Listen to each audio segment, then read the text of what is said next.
Magandang umaga mga kaibigan. Andito ako ngayon sa Cubao, no? Sa may lapit sa Gateway 2 sa Cubao, Quezon City po. At gusto ko lang po ipakita dito ang mga kaugalian ng mga Pilipino, no? Tayo mga Pilipino, medyo matigas talaga ang ulo natin. Pero galing pa ako sa abroad, no? Galing pa ako sa Saudi Arabia at sa ibang bansa. Pag gando ng mga Pinoy, napaka-disiplinado po. Ito po ang sample ko ngayon, yung sa traffic lights. Ito nakalagay dito, naka-stop ang pedestrian light, no? So naka-stop po siya, pero mapapansin po natin mamaya-maya ng konti na kahit naka-stop, ang mga Pilipino ay mayroon talaga ugali na tumatawid kahit naka-stop. At kapag halimbawa nasagasaan, kasalanan, di ba? So tingnan natin, mag-observe tayo. Ayun, kanina doon sa kapila,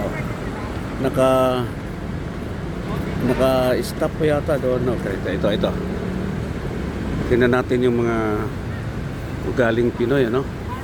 Pero baka na-conscious sila dahil nagbibideo po ko. Ito na, yung pisa na.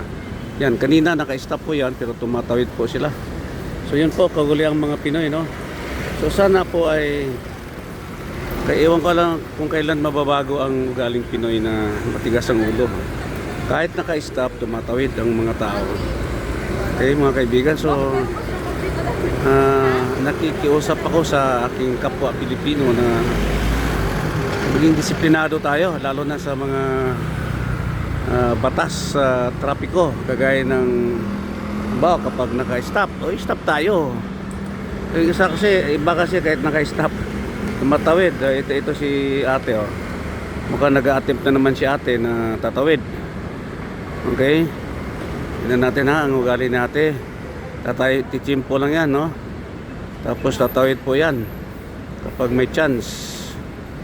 So bakit ganyan tayo mga Pinoy? Dapat kasi mahigpit ang ating batas, ang ating gobyerno, na kapag naka-stop at may tumatawid, dapat huli agad, may penalty agad. Pero nakukonsyo si ate kasi nagbablog po ako, no? Yan, sa kabila, yan, okay, medyo okay dito. Tumatawid sila dahil naka-go. Dito sa kabila, so again, no, mga kapwa ko Pilipino, dapat disiplinado po tayo na kapag naka-stop, stop tayo. Saka tayo tatawid kapag naka-go na po, mga kapatid. Ito, nakapokus ako sa mga pedestrian, kaya siguro conscious sila. Hindi sila tumatawid kasi nahiya sila. Ito na yung isang pasaway na brother, dalawang ito. Kahit naka-stop ay tumatawid po siya, no? Ilang dalawa. Okay, mga kaibigan, so ayun po, kitang-kita po ang kaugalian ng isang Pilipino, no? Tayo mga Pilipino, walang disiplina, no? Lalo na po sa bansa natin. Pag dito tayo sa Metro Manila, sa ibang parte ng ating bansa, kahit naka-stop, nag-go ang ating mga kababayan. Okay?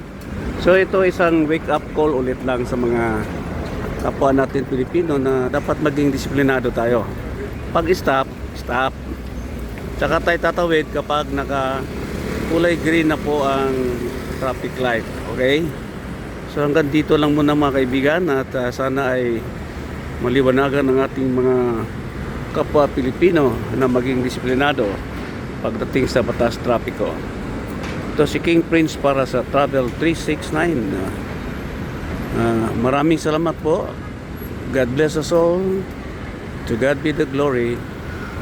God is good.